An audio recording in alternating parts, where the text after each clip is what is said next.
This one here. Diagram presents a large symmetrical arrow. Symmetrical arrow would mean what? That one same as that one. That one same as that one. Symmetrical arrow. Simon. The distance BD is 5 meters, and the distance CA is 2.5 meters, as shown. So that's 2.5. Okay. Find the length of the perimeter of the arrow. Give your answer correct to one decimal place. Okay, so here's what I went about doing. I don't know if, yeah, here's what I'm going to do. First things first, I'm going to use the cosine rule.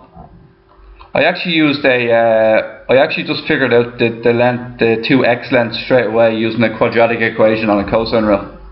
Okay, so this is just the way I entered my head to do it. Okay, two of them are same length. So 5 squared, cosine rule, x squared plus x squared minus 2 times, what is it going to be? 2 times x by x.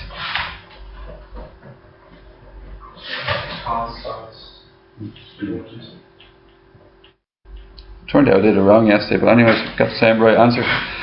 Never mind. Okay, so 2 times x by x cos what? 126. Okay. So 25 equals 2x squared minus, now what's 2 times 2 times what, guys? 2 times cos 126? And it's technically a minus already as well, isn't it?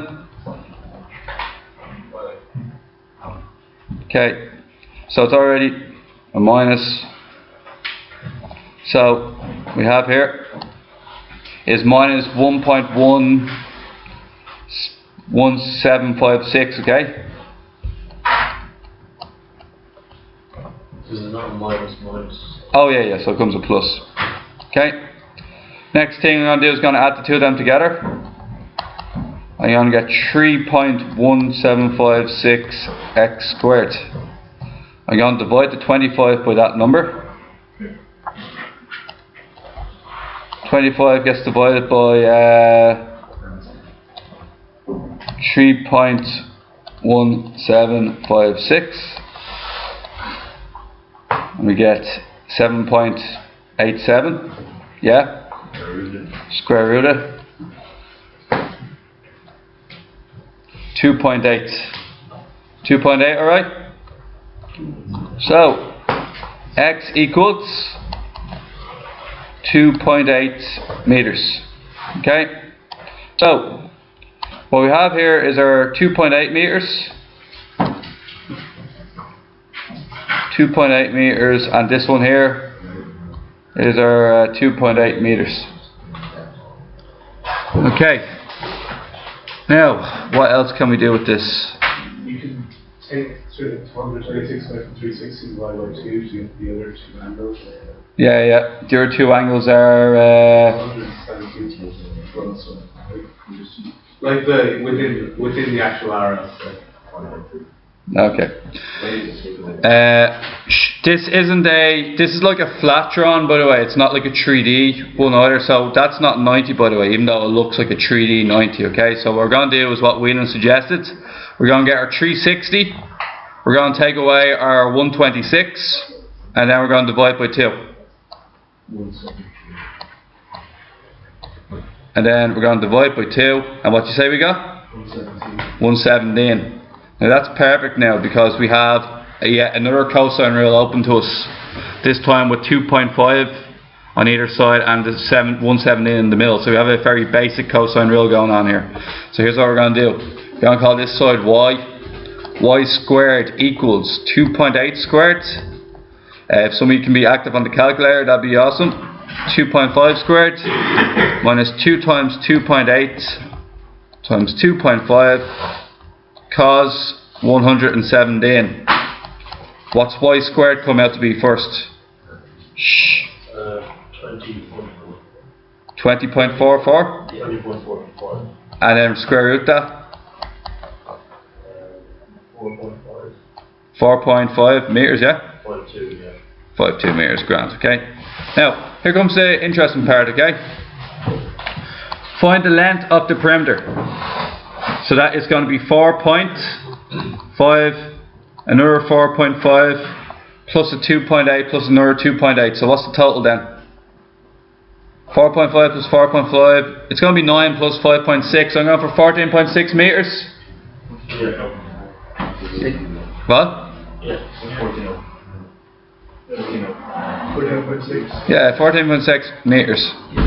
Okay. Now guys, here's the interesting one, okay? The interesting one's the next part. It goes, cat's eyes are reflective devices used in road markings. They are being laid along the perimeter of each arrow. One is placed at a vertex and the others, so straight away, 1, 2, 3, 4. Your 4 cat's eyes are already chosen for you at the vertex of each one, okay? The others are placed at intervals no more than half a metre along the perimeter. How many are needed? Now, what I'm going to suggest to you is what's called a simplification question. Okay? We have a cat's eye at the road here, and we have one here. Okay?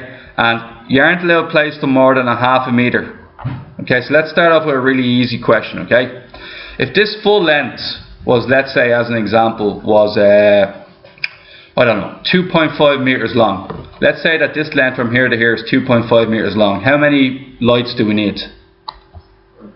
So that's 0.5, 1, 1.5, 2, 2.5.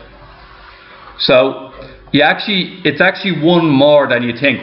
It's one more than the distance divided in. Just divided by 0.5. If you divide by 0.5, you get 5. But the answer is clearly, for that line there, you can see that there's 6 lights.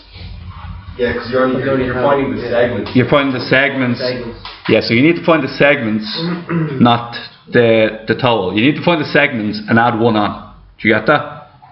So, as a result of this, our first one actually is 4.5, which should make this a lot easier, okay? So if this is 4.5, how many segments are in 4.5?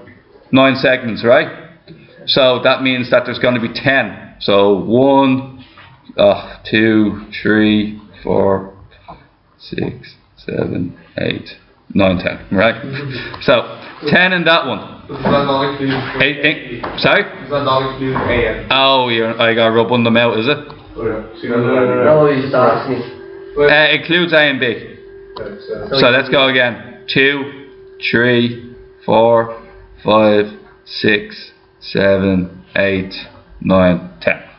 Okay? This one follows suit. So there's 10 from here, and I'm including this one here. That means there's going to be 9 from this one, from starting here down to this one here. So that's 19 to begin with. So from going from this one here to this one here gives me 19. Now we're going to have a look at the 2.8s. Okay? Now we're going to divide 2.8. Remember how many segments we're going to have. 0.5, 1, 1.5, 2.5, 2.0, 2.5.